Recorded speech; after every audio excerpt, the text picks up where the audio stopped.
I'm a lawyer. I was running a small business, and I got to the point where the business was successful enough that I was able to spend some time writing op-ed pieces for newspapers.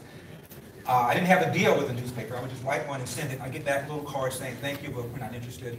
I write another one, thank you, we're not interested, maybe 10 or 12, and then one of them got published. It's about 30 years ago. And it was an article published in the Cleveland Plain Dealer, and it was an article where I argued that racism was no longer a strong enough force to hold back black people. Now, saying that now raises some eyebrows. Saying that back then shot people's ears off. And Cleveland is where I was living at the time. I'm from LA, but I was living in Cleveland. And Cleveland is about 50% black or so. So I get a phone call from a producer of a radio show. You think racism is no longer a major problem in America? I said, yes. You think if black people just work hard, they could overcome? I said, yes. Would you mind coming on my guy's show tonight and talking about it? I said, sure. So I was on for an hour. I was called Uncle Tom. Bootlicking Uncle Tom. Foot shuffling, bootlicking Uncle Tom. Bug-eyed, foot shuffling, bootlicking Uncle Tom. An Oreo, brown on the outside, white on the inside. Coconut, same concept. I was called the Antichrist. Dang. And then I was called that name that you use whenever you really want to cut a black person. I was called Republican. A man can only take so much. So I'm on for an hour. Now that I'm in talk radio, I realize what a long period of time that is. Whenever I have a guest on, especially if it's a guest I've never had on before, you don't put him on for a whole hour. You put him on for a little while and see what happens. I was on for a whole hour. I got back to my office, phone rings. Station owner calls. You were amazing. I was. Oh my goodness, you were funny. You have a good speaking voice. You took difficult positions. You defended them without losing your temper or your sense of humor. Have you ever thought about doing talk radio? And I said, no. He said, I have a guy going on vacation. Will you sit in for him? I said, no. He said, why? I said, I don't like it. I don't like being yelled at. I don't like being called Uncle Tom. I don't like having to defend myself just for saying hard work. Are you kidding me? No. He said, are you married? At the time I was. He said, do me a favor and talk this over with your wife. Call me tomorrow. Maybe you'll change your mind. I said, I'll talk to her about it, but I doubt that I'll change my mind. So I went home and I talked it over with my then wife, Cindy, and I said, you know, they've asked me to do this thing. She said, what do you think about talk radio? I said, I don't know anything about it. I don't listen to it. All I know is when I do hear it, it seems shallow, glib, and stupid. She said, it is. You'd be good at it. Give some idea of what happened to that. So I called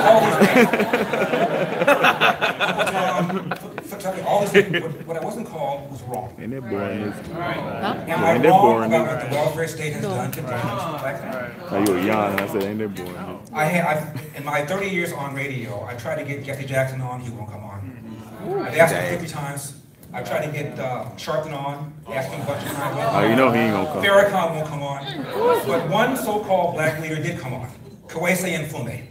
He used to be the head of the NAACP. And I said, Mr. Mfume, as between the presence of white racism or the absence of black fathers, which poses the bigger problem to the black community? And to his credit, without missing a beat, he said the absence of black fathers.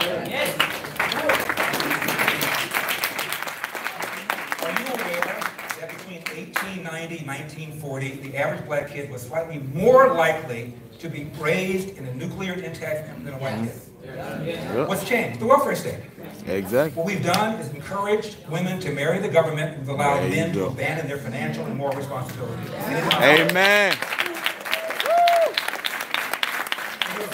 Number one problem facing the black community is number two problem facing the black community. It is number three problem facing the black community. Nothing else even is close. We hear all this stuff about a racist criminal justice system. Let's talk about that. I was fortunate enough to be invited to speak before the Ohio State football team a few months ago. My show is carried in 300 markets. One of them is in Columbus. The coach of the Ohio State team is named Urban Meyer. I went to Michigan. Urban Meyer calls me and he says, I bring speakers in once a month. I brought a speaker in to talk about the Black Lives Matter movement, and it got everybody all upset. And I know how you feel. I'm not going to give you my position, but I'd like you to come in and speak with my class. Would you do it? My football team. I said, would you do it? I said, yes. Waived my normal fee, came in on my own dime to talk to these kids. We talked about police brutality and the argument that the police are out to racially profile black people. I said, you know, the Washington Post looked at the 1,000 people that the police killed a couple of years ago. 250 of them were black. Almost all were resisting arrest, usually with a weapon. 500 of them were white, same thing. About 17 unarmed blacks were killed. Unarmed does not mean not dangerous. Michael Brown was unarmed. They found his DNA on the officer's gun. He was trying to get it. Because you're unarmed does not mean you're not dangerous, but 17 unarmed black people were killed. There were 25 unarmed white people killed. Name one. Okay. Room and quiet. But all the black ones, in comes Don Lemon, in comes Chris Cuomo, in comes Anderson Cooper. You let some black kid get killed unarmed, here they come. It is rare for anybody to be killed by the police, let alone an unarmed person, let alone an unarmed black person. 17? You have any idea how many blacks killed other blacks in here? 6,000. 6,000. Almost all killed by another black person. Wow. We don't seem to care about that. Chicago alone. Chicago is about a third black, a third white, a third Hispanic. Recent year, 70% of those killed were black. Large reason, no fathers. Right. It was Tupac Shakur who said, had I had a father, I would have been more disciplined, I would have had more confidence. A man needs a man to raise a man. I didn't say it. Yes.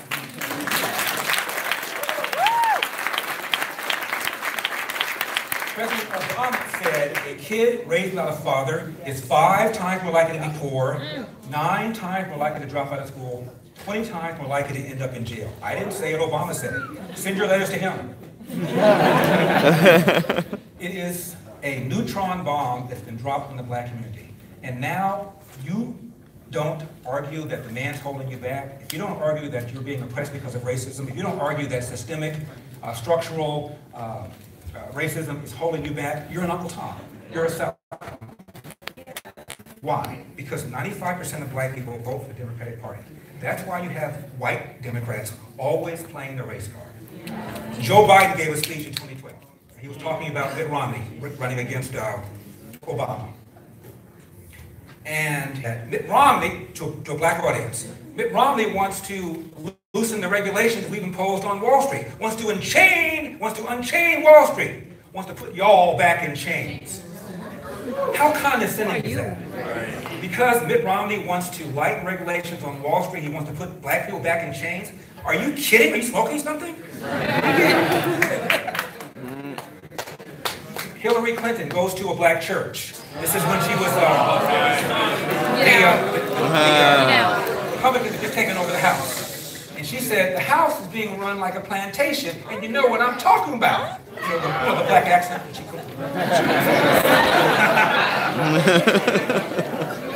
Joe Biden gives an interview with Al Sharpton. Republicans don't want black people voting, man. That's what he said to him. This is the kind of race card that white Democrats play to manipulate black people into being angry, so they pull that lever for the Democratic Party. Because without that 95% near monolithic black vote, these guys are toast at the presidential level, and they know it.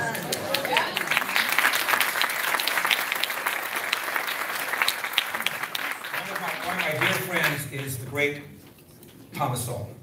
Who, by the way, was referred to by a playwright named David Mamet. If you ever saw the play Glengarry Glen Ross, David Mamet referred to Thomas Sowell as America's greatest contemporary philosopher. Not greatest contemporary black philosopher, greatest contemporary philosopher. The man is brilliant. Brilliant. And he talks about the welfare state, the damage being done to not only black people, but to the country because of the welfare state. One more time, it has incentivized women to marry the government and allowed men to abandon their financial and moral responsibility. And the only correction is us. Nobody can do it before us.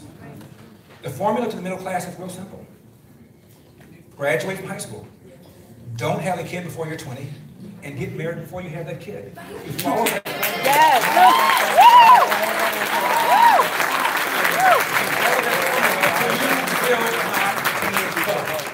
If you fail to follow that formula, there's a good chance you will be poor. Don't let them manipulate you into thinking that you're a victim. You are not a victim. This business about the police brutality, when Michael Brown was killed in Ferguson, And of course, he said, was no hands up, don't shoot, hands up, don't shoot. Turns out, complete crock. His friend lied and said he had his hands up. The evidence did not support that whatsoever. But Obama gives a speech before the United Nations, and he mentioned Ferguson as an example of the racism in America. Didn't matter that later on turned out to be fake. The DOJ comes in, they do a study. Well, the grand jury exonerated the officer, but the Ferguson Police Department is still institutionally racist. Why? Because the city is 57% black, but of the traffic stops, 85% of them are black. A gap of 18 points. Ergo, racism, right? East Coast, New York. Anybody from New York? Roughly 25% of the city is black. 55% of those who are stopped on traffic stops are black. That's a 30-point gap. How come New York isn't racist? Their police department is primarily street cops anyway, people of color. Well, if Ferguson is racist because of an 18-point gap, why isn't NYPD racist with a 30-point gap? The answer is you can't determine it by the gap. You determine it by the facts on the ground. There's something called the National Institutes of Justice, which is the research arm of the DOJ. 2013, during the Obama administration, they put out a report called Race and Traffic Stops, examining whether or not there was racism in terms of people being pulled over. 75% of black motorists admitted that they were pulled over for a legitimate reason. It turned out, according to this study, every single crime having to do with cars, whether it's speeding, whether it's driving without a license, driving with an expired tag, driving without a seatbelt, driving without a car safety seat in the back, whatever it is, black motorists were more likely to commit that than white motorists. So the NIJ concluded that the differences in stoppages had to do with differences in offending. This is the Obama administration. Years ago, there was an allegation that a bunch of black motorists were being unfairly targeted at the New Jersey Turnpike. Christy Todd Whitman, the Republican governor, was there, a moderate, and she ordered a study to find out whether or not it was true. Hired a bunch of researchers. Turned out, not true. Many of these stoppages took place at night where you can't even see the race of the car. The lights are shining on the window. You can't even see the race of the car. They're going so fast you can't tell. So they concluded that there was no evidence whatsoever that black motorists were being targeted. They didn't like the results. They tossed it out, hired a new research company with different methodology to come up with a different result. They came up with exactly the same result. Sorry, not there. There's a guy named Ben Chavis who helped to organize the Million Man March some years ago. And he argued that the country was involved in environmental racism, claiming that if you are black and poor, you're far more likely to have a toxic waste dump site near your property. Did a study, this is during the Clinton administration. The study concluded that white people were more likely to have a toxic dump site near them than black people. They put it in the drawer, didn't talk about it anymore. So when the evidence does not show the nonsense that they're peddling, they just don't want you to know about it. Black people were asked, is racism a major problem for our group's problem? And 84% some years ago said yes. This is in the mid-90s. The Washington Post did this. Then they asked black people, is racism and past discrimination the major reason for this? And a major reason for the problem of Hispanics. Hispanics were asked the same question. 30% of Asians said that racism was a major problem for their groups, major reason for their group's problems. 30% of Asians said that. Blacks were asked, what percentage of Asians do you believe say that racism is holding them back? 40% of blacks thought that racism was holding Asians back. 40% of Hispanics thought racism was holding them back. Blacks were asked, is racism holding Hispanics back? Almost half of blacks thought that racism was holding Hispanics back. My point is, every single ethnic group other than black people estimated racism at a certain level. Blacks estimated that racism at that group at a higher level. So blacks perceived more racism against Asians and Hispanics than Asians and Hispanics did. And when I mentioned this on my show, a black guy calls up and goes, well, we're experts in determining racism. I said Asian Americans, Japanese Americans, Korean Americans, Chinese Americans per capita make more money than almost anybody else in the country. So they are smart enough to make money, but they're too stupid to realize racism is holding them back. I think you need to work on that one. One of the reasons I am a Republican is because of my dad. My father is a lifelong Republican. Democrat. My dad died a Republican. I call my mom a recovering Democrat. I've got an older brother who's also a Democrat, whom I call a recovering Democrat. And I would watch my father and my mother argue across the dinner table. Now, my dad doesn't have a very good education. Left home when he was 13 years old. My mom went to college for 1 year, which for a black woman of her age is like having a PhD. And so my mom would beat him up with the facts. My dad would just offer common sense. And the older I got, the more sense my dad made, bothered my mom. My father and I did not get along. I thought of him as mean, rough, SOB. Did not like him growing up very much. I mean, I seethed with anger at my father almost every day when I was growing up. My brothers didn't like him either. I didn't think it was me, I thought it was my dad. I wonder why my dad even had kids. He seems such a grouch all the time. And unfortunately for me, when I was around 12 years old, my dad opened up a restaurant, which required all of us now to work for him. I didn't like working for the SOB either. I was 10 years old, 11 years old working for him. Now I'm 15 years old. He still yells at me during rush hour, screaming at me. It's a little diner, everybody can hear it. It's embarrassing. I'd like to tell you that I said to myself when I'm 15 years old, I'm going to go up to my dad next time he screams at me and I'm going to say, all right, you and me, mano a mano, we're going to talk about this. I'm afraid of my father. So I told myself the next time he yells at me, I'm going to leave the restaurant. Little restaurant. 15 years old, my dad yelled at me. I went in the back, I took off the apron, and I walked out. That was a massive act of defiance against my father. My dad came home, he said, why did you leave? And I said, I got sick and tired of the way you spoke to me. My dad paid me $10 a day plus tips. He bought the $10, he threw it at me, he walked out of my bedroom. We did not have a meaningful conversation for 10 years. 10 years. I mean, not even, is it going to rain? Not even, is the Rams going to win? Nothing to him. It was easy to avoid him because I graduated from high school. I go to college in the East Coast, and I go to law school in the Midwest. I ended up working in Ohio, as I mentioned. So my dad and I had absolutely no conversation whatsoever. When I'd come home to visit my mom, I'd make sure he wasn't around, just to not be in his presence. So I'm 25 years old now. I just graduated from law school, passed the Ohio bar, passed the California bar. I'm making the equivalent of 150 grand. I'm 25 years old. I should be living large, and I can't sleep. And I know it's something to do with my dad. Not that we'd ever become friends, but I called my secretary. I said, cancel all my flying to LA. I'll come back on Friday. So I go to LA. I didn't tell my parents I was coming. I told my dad to prepare for this summit. So I take a cab from LAX. I go to the restaurant. It's 1:30. They close at 2:30. I had 2 big bags. My dad was shocked to see me, of course. I said, Dad, I want to talk to you. He said, okay. Should I put your bag in the back, Larry? I said, nope. I'm going to be here for 5 or 10 minutes. I'm going to tell you something, and I'm out of here. As I was waiting, he said, sit for an hour. We close at 2:30, and we'll talk. So I'm sitting there, and I said, now, Larry, don't tee off on him. Just tell him a few things that bothered you. He'll call you an ungrateful son. You'll call him a mean SOB. At least maybe you'll be able to sleep. My dad sat down, and we talked for 8 hours. Wow. The first 20 minutes, I told him everything he ever said to me, everything he ever did to me, every spanking, every slight, everything, everything. 20 minutes nonstop. You guys know how I can go. After 20 minutes, I was out of ammo. I told him everything I could think of that bothered me. And my dad went, is that it? You didn't speak to me for 10 years because of that? And I went, yeah. And for the first time, I saw my father cry. My father said, let me tell you, Larry, about my father. This is the first I've ever heard of this. I'm 25 years old. And the reason we never had this conversation is I didn't like him. I didn't care about his background. I mean, I knew he didn't have any brothers and sisters. He never got any presents. I met his mom one time. That's all I knew. That's all I cared about. My dad said, your name, your last name, Elder, is not the name of my biological father. I didn't know that. I said, who's your biological father? I don't know. I never met him.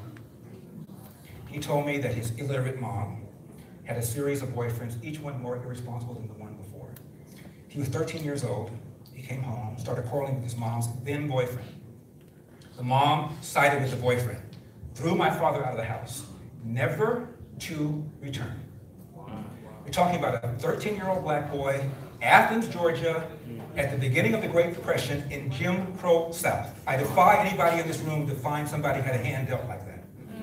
He literally walked down the road, took whatever job he could take. He's telling me this, and I'm just, and what did you do, Dad? Well, I started cleaning brown, doing this, and became a Pullman porter in the trains. At the time, the Brotherhood of locomotive. Sleeping car porter. Thank you. They were the largest private company that employed blacks in the country. And my dad was able to travel all around the country on the train and came to California one time. It was sunny, and people seemed less racist. And my dad said he made a mental note that maybe someday I'll relocate to California. World War II, Pearl Harbor. My dad joined the Marines. I said, why? He said, they go where the action is, and I love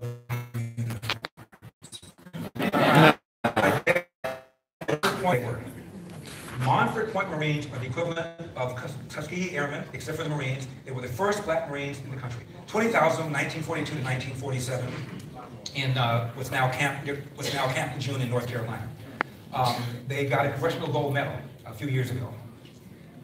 My dad was sent to Guam, stationed in Guam, became how Hollywood could ignore him is out to get you.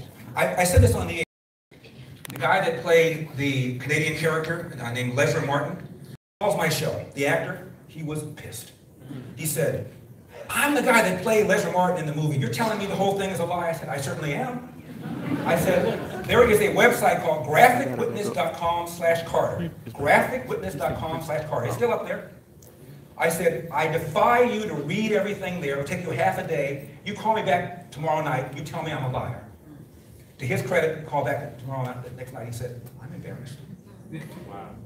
There was physical evidence, eyewitness evidence, 2 trials, found guilty both times. One time took a polygraph, flunked it. In the movie, you have the character saying, well, he was convicted by 2 all-white juries. No, he wasn't. The second jury had 2 blacks on it. Lie after lie after lie after lie is in that movie. And the character calls and he said, I'm embarrassed. I said, you guys didn't do your homework? Nobody? You see, you just, the book was written by Reuben Hurricane Carter called The 16th Round, full of lies. How he's innocent, he was framed, blah, blah, blah. And that's what they do. Academia. You name the cockeyed left-wing plan, whether it's race-based preferences, whether it's reparations, you're going to find academia in favor of it. All of it designed to tell you that you are a victim. The man's holding you back. And you get the media. Only 7% of media members that cover the news, according to Pew Research, self-describes as Republican. 93% call themselves something else. My mother said, nobody can make you feel inferior without your permission. She sat me down when I had to be under 70, it was our first house. There was a list of a book of presidents from George Washington to the then incumbent Eisenhower. And we went over every single president in the book, their highlights, lowlights. And she said, when we were all done, Larry, someday, if you want it bad enough, you wanted to work hard enough, you could be in this book. And it never occurred to me that she was wrong. When Obama got elected in 2008, I'm old school, so I had the New York Times, LA Times thrown to my house still. I pick it up, and they had full-page color photos of all these black parents holding their kids saying, now for the first time I can tell my kid and truly believe it, you can grow up and be all you can be and be all you want. And I went on the air and I said, what would they have said if Obama had lost? You haven't been telling your kids that before? You need to have Obama.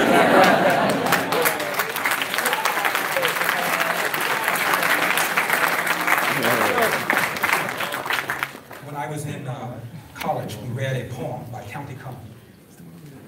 And it goes like this. While riding through old Baltimore, so small and full of glee, I saw a young Baltimorean and people looking straight at me. Now, I was young and very small, and he was no whit bigger, so I smiled. But he poked out his tongue and called me nigger. I saw the whole of Baltimore from May until September, of all the things that happened there. That's all that I remember. Everybody was upset. I was upset, the teacher was upset, the kids were upset. We talked about the permanent damages, kids fight me, they'll always forever believe that he's a second-class citizen, and so forth. I knew my mom was going to have a different take. So I came home that day. My mom was frying some chicken. Never will forget it. I said, Mom, we read this poem in class. I want to get your reaction to it. She goes, go ahead, how's it go? And it goes like this. While riding through old Baltimore, so small and full of glee, I saw a young Baltimorean, people looking straight at me. Now, I was young and very small. And he was no whit bigger, and so I smiled. But he poked out his tongue and called me nigger. I saw the whole of Baltimore from May until September. Of all the things that happened there, that's all that I remember. My mother turned to me and he said, Larry, what a shame he allowed something like that to spoil his vacation. How many wings do you want?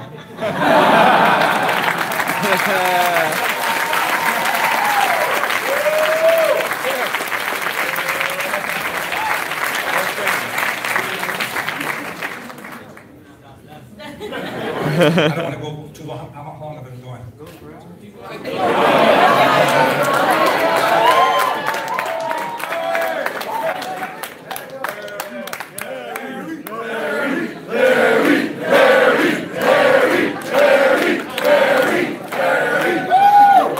Let me just begin with this story, okay?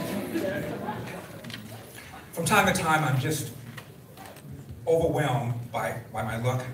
I was in the Ronald Reagan Library, asked to give a speech, and I mentioned my mom and my dad, told them a little bit of stories about it. They stopped my speech, they stood up, they gave my parents a standing ovation. As I'm watching this, I said, only in America could something like this happen. My father, born to a woman who was illiterate, and now he is at the Ronald Reagan Library, and when the speech was over, people were giving him copies of my book, and my dad was signing it. It was out of body. Only in America could something like that happen. The other day, I'm at a gas station, and I've got a very nice late model car, and I had a nice suit on.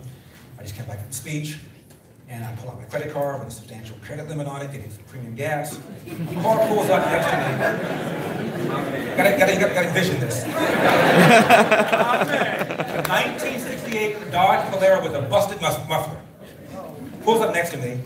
Two guys come out with really, really pale, pasty skin. I could tell they're father and son because of the resemblance. Bad grammar, not very well educated, obviously. Out-of-state license plate. I won't tell you the state because I don't want any stereotypes. But collectively, they might have had 10, 12 teeth between the two of them. They put in $5 a regular because I checked. And they pull out. As I'm standing there, I said to myself, wow, and just think. Those two dudes owe me reparations. Is this a great country or what?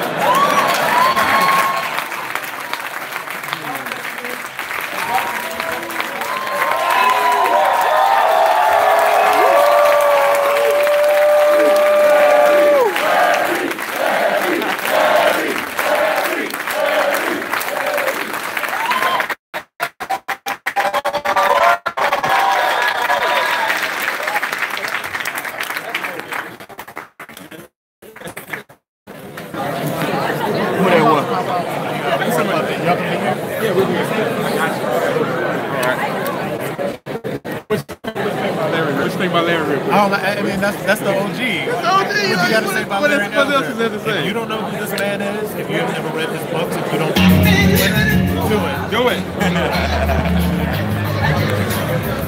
We'll be back later.